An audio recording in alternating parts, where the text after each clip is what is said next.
네, 요즘 온 나라가 시끌시끌하죠. 네, 대선 시즌이라 그런 것 같습니다. 들썩들썩하는 것 같습니다.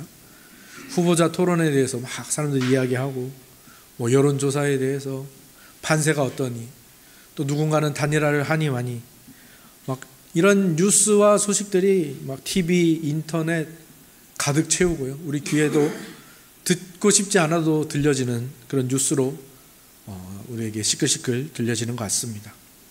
공보물, 선거 공보물이 우편으로 오고, 특히 거리에 가보면 사람들 많이 모이는 곳이다 싶으면 현수막이 걸려 있고, 또 그 밑에 유세 차량이 있고, 그리고 그 주변을 지나가면 이제 선거 유세하는 그 선거 운동원들이 정당 유니폼을 입고 목에다 판넬을 걸고 작은 명함 같은 걸 나누어주죠. 여러분들은 그런 명함 받으면 어떻게 하십니까? 내가 지지 안 하는 후보네? 하면서 던져버리시나요? 저는 지지하는 후보든 그렇지 않든 명함을 한 번쯤은 보는 것 같습니다. 명함에는 어떤 내용들이 기록되어 있죠? 후보 이름, 기호 번호, 소속 정당, 이거는 기본이고, 그 다음에 뭘 적어 놓습니까? 그 대표를 상징하는, 그 대표를 기억하게 하는 대표적인 문구 또는 대표적인 공약, 이런 것들을 적어 놓죠. 그리고 보통 이 명함 뒷면에는 뭘 적어 놓을까요? 그 후보의 이력을 이렇게 적어 놓는 경우가 많습니다. 그러니까 이 명함 하나 만드는데도 사람들의 지혜와 노력이 엄청 들어있겠죠. 왜? 작으니까 들어갈 내용은 한정적인데, 너무 많이 들어가도 안 되고 또 너무 적게 들어가도 안 되고, 적당히 들어가면서, 그러면서도 최대한 기억에 남으면서도 이 후보를 띄울 수 있을 만한 그 문구를 넣어야 되니까 이걸 기획하고 정리하고 다듬고 넣었다 뺐다 지웠다 썼다, 그렇게 공을 들여서 나온 작품이란 말이죠. 요즘 우리가 그것을 자주 보고 있습니다. 일반 명함도 그렇죠. 여러분들은 명함을 가지고 계시나요? 저는 명함을 가져본 적이 없는 것 같은데, 명함, 일반 명함 여러분들 뭐 받기도 하고 주기도 하고 하시죠. 일반 명함에도 내용들이 들어있습니다. 일반 명함에는 어떤 내용들이 들어있습니까? 네, 자신이 무엇을 대표하는 사람인지를 표시하죠. 어떤 회사, 그리고 그 회사의 어떤 파트에 내가 어떤 직책입니다. 그리고 그게 이제 사람들이 잘 모르면 그게 어떤 분야인지 이렇게 적어 놓죠. 그리고 거기에 더해서 뭘 적어 놓습니까? 뭐 연락처라든지 이메일, 뭐 SNS, 뭐 다른 정보들, 뭐 혹시 필요하면 계좌번호까지, 이런 것들을 적어 놓죠. 요즘은 식당이나 어떤 그 자영업하는 가게에 들어가도 그 명함들을 만들어 놓고 그걸로 홍보를 하는 것 같습니다. 그런 명함에는 뭐가 들어가 있죠? 네, 어떤 주된 사업이 뭔지, 그리고 어떤 그 사업이라면 수상 기록이나 특허, 우리가 이 부분에 있어서 잘합니다, 상도 받았습니다. 식당 같은 경우에는 우리가 어떤 프로그램에 나왔습니다, 그리고 우리의 대표 메뉴가 뭡니다, 이런 것들을 적어 놓죠. 아무튼 우리가 뭐 대선 후보 명함이든지 일반 명함이든지 자영업이나 식당의 명함이든지, 그 명함을 받으면 우리는 뭘 알 수가 있습니까? 이 명함을 준 사람이나 그 사업이 어떤 사람인지, 무엇인지를 알 수가 있지요. 근데 여러분 혹시 그런 명함 본 적 있으신가요? 자기 명함에다가 자기의 전과를 다 기록해 놓는 겁니다. 자기가 잘못했던 일들, 저는 이때 어떤 일을 했었고 이때 이런 잘못을 저질렀습니다, 저는 그래서 이런 전과가 있고요, 이런 거 적어놓은 명함 본 적 있으신가요? 사기 전과 몇 번, 폭력 전과 몇 번, 절도 전과 몇 번. 그 사람이 뭐 범죄 집단이나 테러 단체에 가입하려는 것이 아닌 이상 그런 식으로 명함을 만드는 사람은 없을 겁니다. 그죠? 그런데 오늘 본문에는 그런 이상한 사람이 등장하고 있습니다. 그게 바로 바울입니다. 바울은 지금 이 디모데전서를 쓰면서, 이 디모데전서를 누구를 위해 쓰는 겁니까? 그 자신의 후임 사역자인 디모데와 그가 사역할 교회를 위해서 쓰고 있잖아요. 그래서 그 디모데전서를 쓰면서 거기에 지금 바울이 자신의 명함 한 장을 딱 끼워 놓는 거예요. 물론 그 당시에는 명함도 없었고 바울이 뭐 명함을 만들었다라는 것이 아닙니다. 바울이 오늘날의 명함과 같은 자기의 소개를 담은 구절을 쓴 것이 바로 오늘 우리가 함께 읽은 이 본문이라는 것이죠. 그런데 그 바울의 명함에 뭐라고 써 있습니까? 우리가 굉장히 잘 아는 문구죠. 나는 전에 비방자였다, 박해자였다, 폭행자였다라는 말이 쓰여 있습니다. 이게 무슨 말입니까?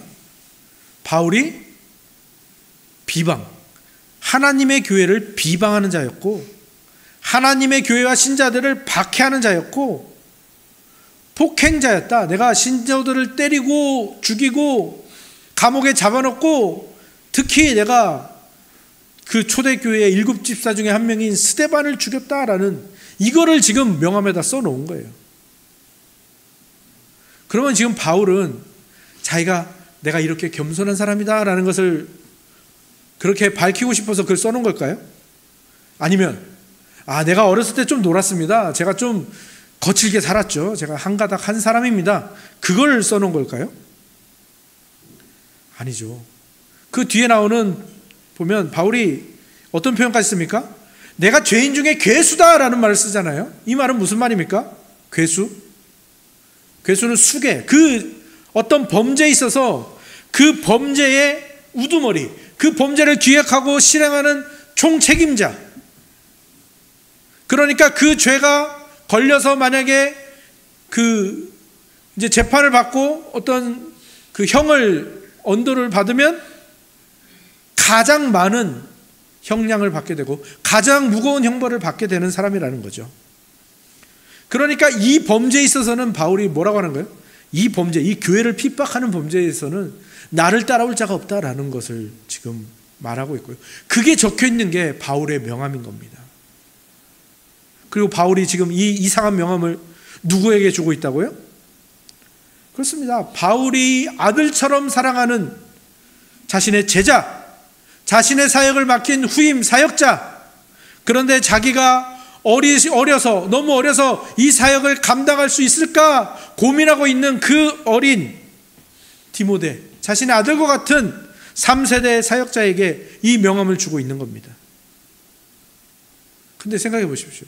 아버지가 아들 같은 사람에게, 선생이 제자에게, 선임이 후임에게 뭔가 자기에 대해서 알려주고 소개해주고 또 자기가 이런 사람이라는 것을 알려주면서 말할 때는 보통 뭘 말하죠? 자신의 영광스러웠던 과거, 자신의 어떤 최고 기록이라든지 최고의 업적, 가장 전성기 때의 그 뛰어난 모습, 그리고 자기가 이 부분에 있어서 장점과 강점을 가졌다라는 이런 것들, 보통은 이런 것들을 말하고 조금이라도 부족하고 실수하고 실패했던 거 이런 것들은 함구하고, 특히나 비겁했을 때 어리숙한 시절, 우리 젊은이들 말로는 쪼렙 시절이라고 하는데 이 아주 그 레벨이 낮았을 때의 그 모습들은 다 감추잖아요. 그게 일반적이잖아요. 근데 바울은 그렇지 않은 거예요. 그냥 자기의 가장 최악의 모습, 가장 비참하고 가장 끔찍했던 그 모습을 감추지 않고 꺼내놓고 그것을 아예 명함에다 박아서 디모데에게 주고 있는 겁니다. 바울은 왜 이러는 걸까요? 바울은 분명하게 알고 있는 거예요. 성경이 바로 그런 형식으로 되어 있거든요. 성경이 바울의 명함과 비슷합니다. 우리가 오후 시간에, 오늘은 오후 예배가 없고 이제 선교에 다녀서 당분간 오후 때 못하겠지만 제가 지난 시간까지 창세기를 전했습니다. 지난 시간까지 전한 부분이 뭐냐면 이 가인의 후손들에 대해서 전했어요. 창세기 처음에 나오는 내용은 너무 신비하고 행복하고 화려하고 풍성하고 아름답습니다. 천지가 어떻게 창조되었는지, 그리고 그 천지 창조하신 하나님이 거기에 사람을, 모든 것을 다스리는 존재로 세우시고, 또 그 사람 아담만 만드신 게 아니라 그 배우자 하와도 만드시고, 그리하여 둘이 한 몸을 이루고 아름답게 살아가고 풍성하고 행복하게 살아갈 수 있도록 이 모든 것을 조성해 놓은 에덴 동산의 모습이 나오거든요. 그런데 금방 그 에덴 동산을 아담과 하와에게 맡기셨는데 그 아담과 하와가 하나님을 배신해 버립니다. 그 내용이 금방 나와요. 그리고 그 다음에 아담과 하와가 아들을 낳았습니다. 가인과 아벨을 낳았는데, 이 가인이 하나님께서 가인과 아벨에게 둘 다 제사를 드리게 했는데, 예배를 드리게 했는데, 하나님이 아벨과 아벨의 그 제물은 받으시는데 가인과 가인의 이 제사는 받지 않으시는 거예요. 그러니까 가인이 어떻게 합니까? 시기하고 질투하는 겁니다. 그래서 어떻게 하죠? 예배를 다시 잘 드렸나요? 아니요. 아벨을 죽여버리는 거예요. 그리고 숨깁니다. 이런 끔찍한 모습이 금방금방 나온다고요. 그리고 이제 그 가인이 쫓겨나니까 이제 그 가인의 후손 중에서 두발 가인이라는 사람이 나오는데, 이 두발 가인은 어떤 사람이냐? 누군가를 죽였는데 그걸 가인은 숨겼거든요. 근데 이 두발 가인은 어떻게 하냐? 내가 죽였다. 그가 나한테 상처를 입었기 때문에 내가 죽였다. 그놈은 죽어. 마땅하다. 그리고 누구든지 나를 건들면, 가인을 건든 사람은 7배의 벌을 받았지만 나를 건든 사람은 77배의 벌을 받을 것이다. 아주 그냥 사람을 죽여놓고도, 하나님의 명령을 다 어겨놓고도 그냥 당당하게, 그리고 뻔뻔하게 기세등등한 모습, 이 모습들을 보여주는 거죠. 그것뿐만 아닙니다. 성경을 보면요, 심각해요. 우리는 아브라함의 좋은 모습만 기억하고 있잖아요. 믿음의 조상, 복의 근원. 아니요, 아브라함도 처음에 하나님께 순종하여 그 고향 땅을 떠나지만 금방 뭐 하는지 아십니까? 2번이나 똑같은 잘못을 연달아 저지르는데, 그게 뭐냐면 아내가 너무 예뻤나 봐요. 그러니까 어느 지역에 갈 때마다 그 아내를 빼앗길까 봐 어떻게 하냐, 아내 때문에 자기가 죽을까 봐 그 아내를 아내라고 하지 않고 여동생이라고 속여요. 진짜 바보 같은 짓 아닙니까? 그러면 어떻게 되겠습니까? 그 경내에, 그 왕이, 지도자가 살고 있는 경내에 아주 예쁜 여자가 들어왔는데, 아브라함의 여동생이라고? 그러면 데려와라. 아름다운 여자면 당연히 우두머리에 아내가 되는 게 맞지 하면서 데려가는 거예요. 그래서 항상 그 첫날 밤 직전까지 가요. 근데 그때마다 하나님이 개입해가지고 구해주시죠. 근데 아브라함이 그걸 2번이나 저지른다고, 그 어리석은 짓을. 가정을 금방 파탄내버릴 수도 있는 그 끔찍한 실수를 2번이나 저지른다고.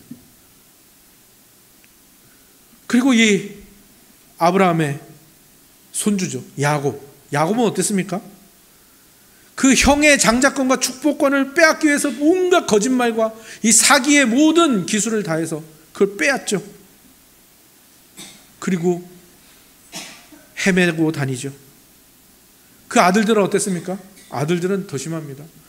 때로 모여서 사람을 죽이질 않나? 또 그러다가 이 유다라는 아들은 자기 며느리인 줄도 모르고 그 여인과 성관계를 가져가지고, 우리가 알고 있는 위대한 왕 다윗은 괜찮은지 아십니까? 다윗은 어땠습니까? 남의 아내를 취해요. 근데 그 아내가 이제 임신하니까 어떻게 합니까? 그 남편을 죽여버려요. 심한 전쟁터에 보내서 차도살인이라고 하죠. 남의 손을 빌려서 죽이는 그 짓거리를 하고 있다고요. 이거는 그냥 성경 초반에 등장하는 거, 제가 그냥 잘 아는 범죄들, 최악의 끔찍한 모습들 몇 개만 이야기한 거고요. 이보다 훨씬 더 많은 범죄, 끔찍한 모습, 어떻게 사람이 이럴 수가 있지? 이런 모습들이 성경에 가득합니다. 근데 우리는 왜 이런 끔찍한 얘기와 부끄러운 이야기와 정말 사랑 같지도 않은 이 이야기들이 가득한 이 성경을 왜 우리는 우리의 경전으로 삼고 있고, 왜 그 성경을 사랑하면서 매일 읽고, 왜 성경을, 우리는 이런 경전을 가졌다고 우리는 왜 자랑을 하고 있죠? 여러분이 사랑하는 성경, 여러분이 좋아하는 성경에는 왜 이렇게 범죄와 더러운 배신과 구역질나는 인간들이 가득한 걸까요? 분명합니다. 복음이 뭐냐? 복음은 바로 그런 인간들을 하나님이 찾아오셨다라는 게 복음이거든요. 그 최악의 인간에게 끊임없이 한 번 찾아오시고 끝나는 게 아니라 그가 회복될 때까지, 그가 생명을 얻을 때까지, 그가 구원을 얻을 때까지 끊임없이 찾아오고, 그래서 그 사람이 회복되고 그 사람이 복의 근원이 되더라. 이게 바로 복음이거든요. 그 복음을 전하는 책이 성경이기 때문에 성경은 그런 끔찍한 이야기도 하나도 생략하지 않고 숨기지 않고 다 쓰고 있는 것이고요. 동시에 성경은 또 뭘 숨기지 않습니까?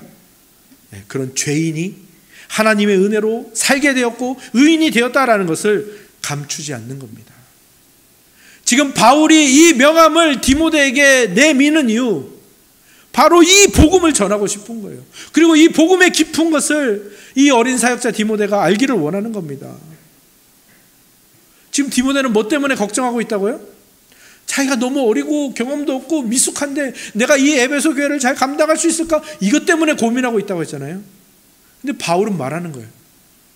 디모데야, 그건 걱정할 거리도 아니야. 날 봐. 내가 뭐였다고?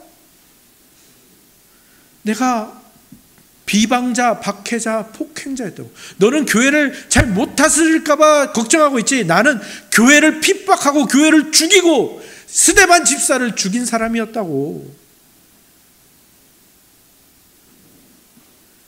그런데 잘 들어봐 디모데야.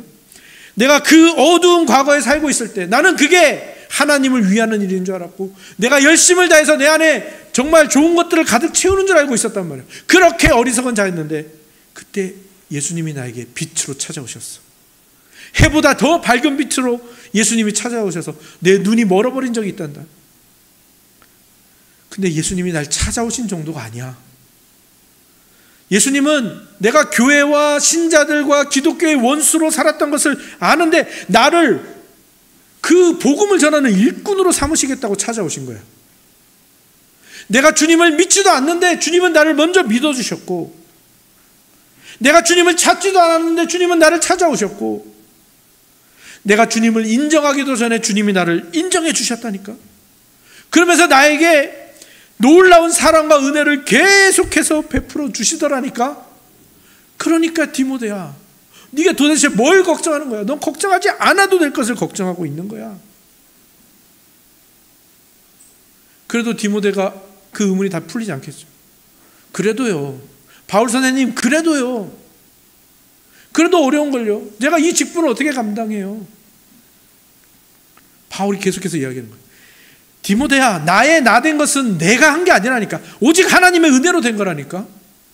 잘 들어봐 디모데야. 내가 예수님을 만났을 때 내가 어땠겠니? 내가 그 전까지 이 교회를 핍박하고 신자들을 죽이고 감옥에 잡아놓고 괴롭히고 핍박하는 이게 옳은 것이라고 생각했는데 그게 아니라고 말하는 사람이 내 앞에 빛으로 신으로 나타나셨어. 내가 그때 어떤 생각이 들었겠니? 아, 내가 생각했던 거 다 틀렸구나. 내가 생각했던 것들은 다 오답이었구나. 아니, 내 자신이 오답이구나. 내가 하나님의 일을 한다고 했는데 지금 보니까 나는 하나님의 일을 방해하고 있었고, 내가 힘을 다해서 애를 썼던 것은 다 이 내 앞에 나타난 이 예수님이라는 신을 괴롭히는 일이었구나. 난 쓰레기 중에 쓰레기였고 최악 중에 최악이었구나. 그리고 그 예수님 말씀하시잖아요. 바울아 바울아, 그때 사울이었죠. 사울아 사울아, 어찌하여 네가 나를 핍박하느냐.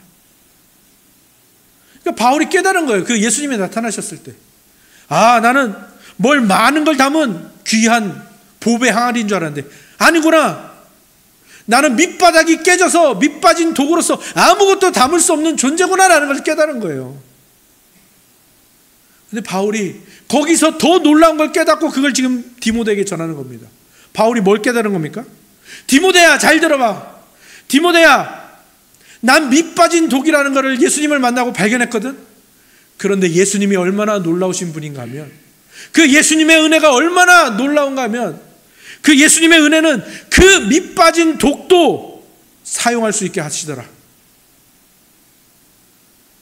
바울이 지금 자기의 모든 그 간증과 자기의 모든 경험과 깨달음을 다 넣어서 지금 그 디모데의 불신앙을 이기게 하려는 겁니다.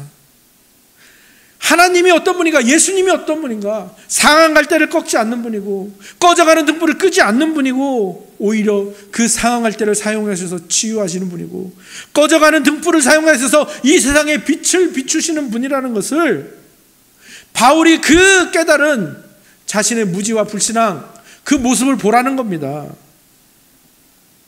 바울은 실제로 그랬어요. 나는 밑빠진 독인데 여기에 예수님이 아무리 은혜를 베풀어봤자 다 빠져나가 버리는 거 아닌가, 흘러나가 버리는 거 아닌가. 근데 바울이 경험한 하나님의 은혜는 그 정도가 아니었다라는 거예요. 제가 대학생 때쯤 본 영화인데요, 조폭 영화였어요. 뭐 닮아야 놀자 이런 제목이었던 것 같아요. 거기에 보면은 이 조폭들이 무슨 그 일이 생겨가지고 도망갔다가 이 절에서 살아야 돼요.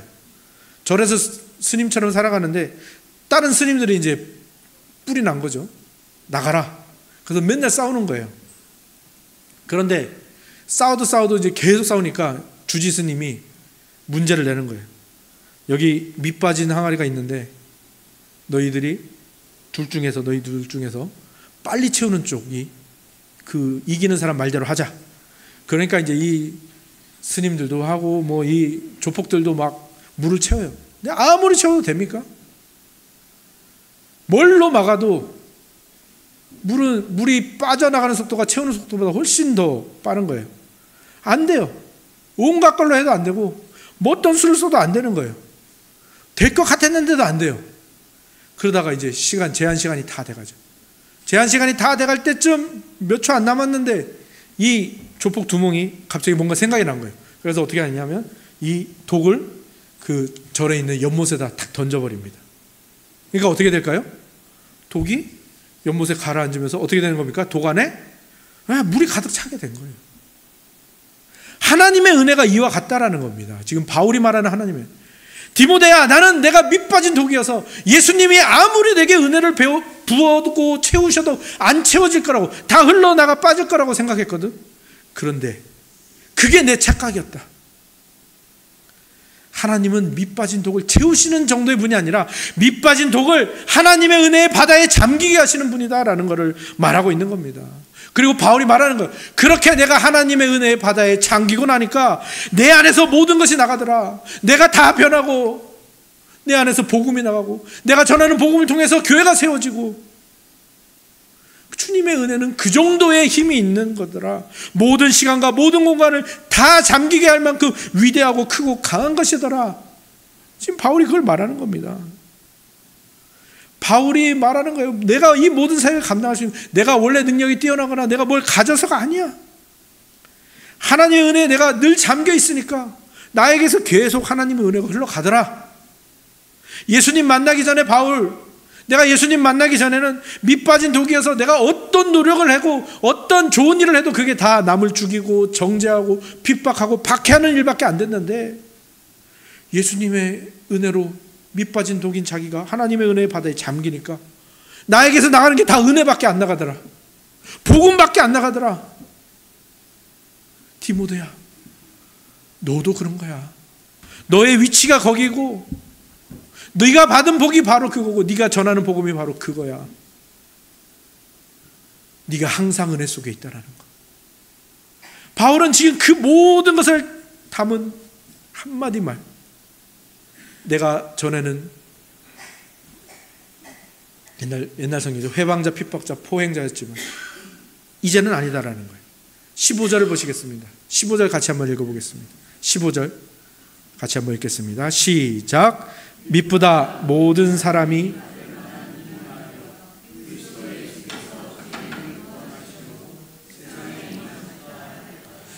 죄인 중에 내가 괴순이라. 바울의 인생이 다 담겨있는 신앙 고백입니다. 그리고 바울은 디모데야, 나는 이 한글로는 6단어죠. 이 6구절에 나는 내 모든 인생을 다 걸었다. 미쁘다 모든 사람이 받을 만한 이 말이에요. 누구나 신뢰할 만한 말이라는 거예요. 미쁘다, 믿음직하다, 믿어도 좋다라는 말이죠. 그리고 바울이 내가 내 모든 걸 걸 수 있어. 디모데야, 너 믿어도 돼. 내 모든 걸 걸었어. 이 말 앞에서는 나는 아무것도 숨길 수 없고 의심할 필요도 없어. 가장 안전하고 복된 말이야. 디모데야, 너도 걸어. 이 말은 죄인 중에 괴수인 바울이 최악의 죄인이라 할지라도 이 말이 유효하다라는 거예요. 그리고 이 누구나 받을 수 있다는 말, 여기에 굉장히 깊은 의미가 있습니다.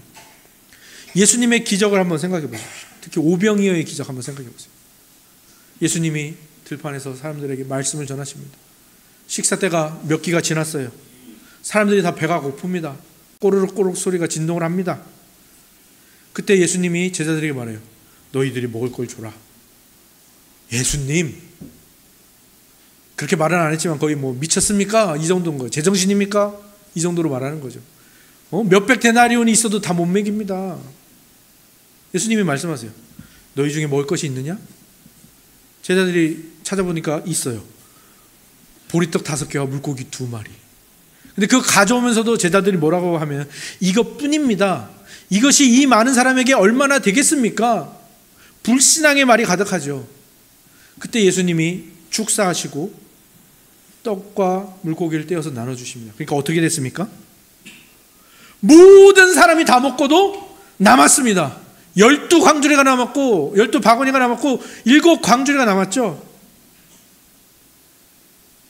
그것과 똑같이 이 말, 그리스도 예수께서 죄인을 구원하시려고 세상에 임하셨다, 이 말은 아무리 많은 사람이 받고 아무리 많은 사람에게 나누어줘도 그 양과 질과 효력이 떨어지지 않는다라는 겁니다.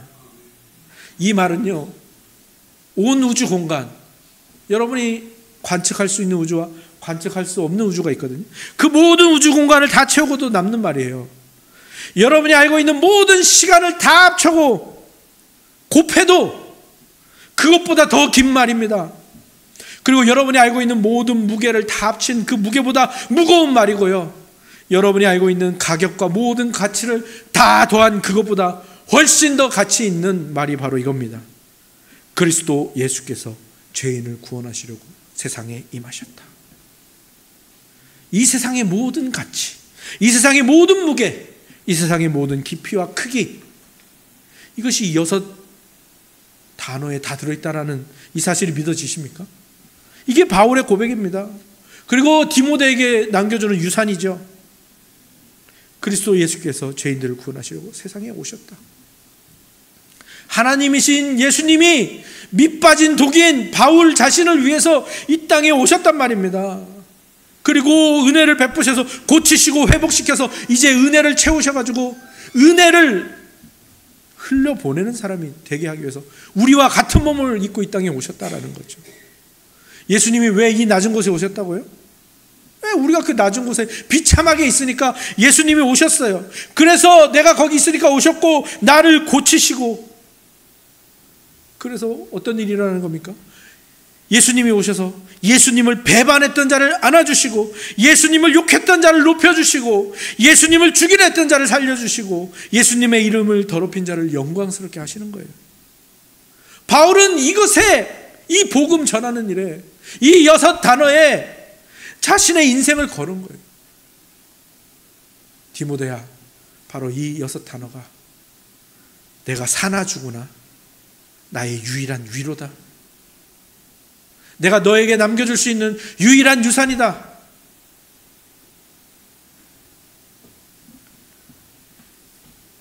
그리고 그것은 오늘 우리에게도 선포되고 있는 겁니다. 여러분이 아는 공간을 다 더해보십시오. 여러분이 아는 모든 시간을 다 합쳐보십시오. 여러분이 아는 무게와 가치와 가격을 다 더해보시고 다 곱해보십시오. 그것보다 이 6마디가 더 크고 더 무겁고 길고 깊고 귀한 것입니다. 그리스도 예수께서 죄인을 구원하시려고 세상에 임하셨다. 내게로 오셨다. 우리가 지난주 디모데전서의 첫 부분을 살피면서 뭘 보았습니까? 바울이 말하는 거예요. 디모데야, 네가 어려서 경험도 없어서 목회가 힘들지. 그래서 내가 너에게 흔들리지 않는 가장 명확하고 간결한 기준을 줄게. 그 기준이 뭐였죠? 네. 이것이 사랑으로 귀결된다면, 성령의 열매를 맺는 대로 간다면 그것은 인정. 그렇지 않다면 그것은 중요한 것이 아니야. 이 기준을 준 거잖아요. 그런데 이 기준으로 살 수 있는 이유와 기초가 무엇이라고요? 바로 이겁니다. 그리스도 예수께서 죄인을 구원하시려고 이 세상에 오셨다라는 것. 그분이 우리를 회복시켜 주셨기 때문에 우리가 사랑이라는 결론으로 갈 수가 있고, 그분이 우리를 다시 살리셨기 때문에 우리가 성령의 열매를 맺을 수 있게 되었다라는 겁니다. 밑빠진 독 같은 인간이었는데 절대 어떤 걸로도 채울 수 없고, 뭘 채워도 공격과 정죄와 살인과 폭력만 나가던 존재였는데 예수님이 오시니까 어떻게 되었다고요? 은혜의 바다에 잠겨서 모든 것이 변하고 은혜만 내뿜고 은혜만 흘려보내고 복음만 나가더라는 거죠. 하나님을 향한 열심을 가지고도 교회를 부수던 바울이 예수님이 오시니까, 은혜의 바다에 잠기니까 사랑을 만들어내고 성령의 열매를 맺게 되고, 밑빠진 독, 그 중에서도 최악의 모습이어서 거의 깨진 독이었던 바울이 복음을 전하게 되었다는 거죠. 그리고 바울을 통해서 얼마나 많은 교회가 세워졌는지를 보라는 거죠. 그리고 디모데에게 다시 한번 말하는 겁니다. 디모데야, 걱정하는 그 시간에 나를 위해서, 바울을 위해서, 바울을 구원하기 위해서 뿐만 아니라 바울을 통해서 그 은혜가, 그 복음이 세상 끝까지 퍼져가기 위해서 예수님이 이 땅에 오셨다, 바울에게 찾아오셨다, 그리고 그 예수님이 디모데에게 찾아오셨다라는 것을 기억하라는 겁니다. 나는 거기에 내 모든 걸 걸었다. 여러분은 무엇에 여러분의 인생을 거시겠습니까? 오늘 여러분을 사랑하게 만들고, 오늘 여러분을 예배하게 만들고, 오늘 여러분을 용서하게 만드는 그 근원과 그 힘이 어디서 나온다고 생각하십니까? 여러분은 여러분을 대표하는 문구 무엇이라 적으시겠습니까? 명함을 만드십시오. 종이에 뭘 적어서 만들라는 게 아닙니다. 여러분을 설명할 문구를 만드시라는 거예요. 그리스도 예수께서 밑빠진 독 같은 나를 구원하시려고 이 세상에 오셨다. 바울처럼, 그리고 디모데처럼 이 한 문장, 거기에 여러분의 모든 것을 거는 지혜로운 신자들이 다 되시기를 주님의 이름으로 축원합니다. 은혜의 바다에 잠기신 분들입니다. 그리고 여러분을 통해서 사랑과 성령의 열매가 늘 맺히기를 주님의 이름으로 다시 한번 축원합니다. 아멘.